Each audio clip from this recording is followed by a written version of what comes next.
ನಿಮ್ಮನ್ನ ಯಾರಾದ್ರೂ ತುಂಬಾ ಹೊಗಳ್ತಾ ಇದ್ದಾರಾ? ಹಾಗಾದ್ರೆ ನೀವು ಅಪಾಯದಲ್ಲಿದ್ದೀರಿ ಅಂತ ಅರ್ಥ.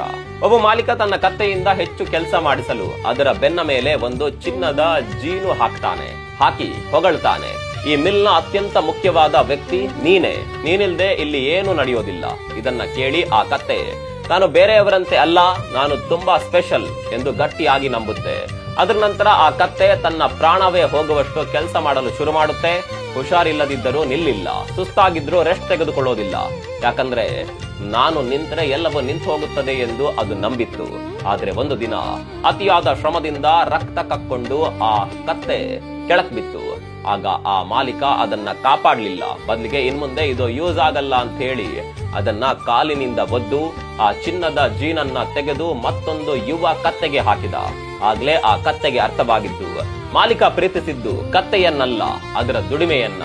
ಜೀವನದಲ್ಲೂ ಕೂಡ ಹೀಗೆ ಆಗುತ್ತೆ ಅಲ್ವಾ? ಕೆಲವರು ನಿಮ್ಮನ್ನ ಅತಿಯಾಗಿ ಹೊಗಳ್ತಾರೆ. ಅದು ನಿಮ್ಮ ಮೇಲಿನ ಗೌರವದಿಂದಲ್ಲ, ನಿಮ್ಮಿಂದ ಸಿಗುವ ಲಾಭಕ್ಕಾಗಿ.